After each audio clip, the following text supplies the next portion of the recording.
La Côte d'Ivoire est en train de littéralement battre l'Asie sur la transformation de la noix de cajou.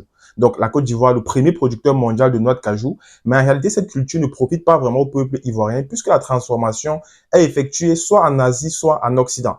Mais les choses risquent de changer brusquement. On va analyser tout ceci avec 3 infographies et la troisième sera la plus parlante, vous allez déchanter. Donc, si tu aimes mon travail, like, partage et surtout abonne-toi. Donc, la Côte d'Ivoire transforme aujourd'hui 7 fois plus de noix de cajou qu'en 2013.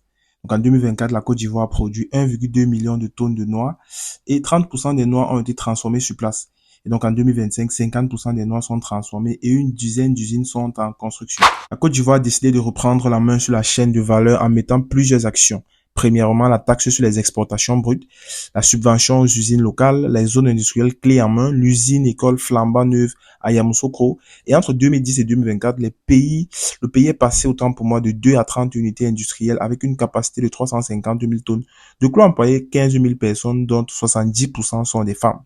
On peut remarquer ici que les principales usines sont à Yamoussoukro et à Abidjan, tandis que la culture se fait dans le nord du pays. Et comme je vous disais en introduction, l'infographie la plus importante, et donc voici le cycle de la noix de cajou. Donc la Côte d'Ivoire fait la culture de la noix, et donc la Côte d'Ivoire est le premier producteur au monde avec 22% de la production, donc l'Afrique de manière générale produit 63%. Et ensuite, après cette production-là, elle envoie en Asie pour être décortiquée. Donc, une grande partie est transformée en Asie, donc 88% pour l'Inde et le Vietnam.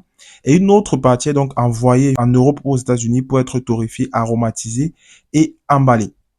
Donc, entre la sortie de la ferme et les rayons européens, les prix sont multipliés par 8,5.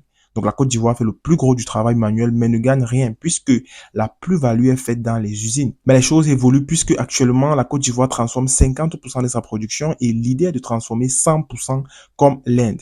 Donc, on remarque que la noix n'est pratiquement pas consommée en Afrique, mais elle est très prisée dans le reste du monde.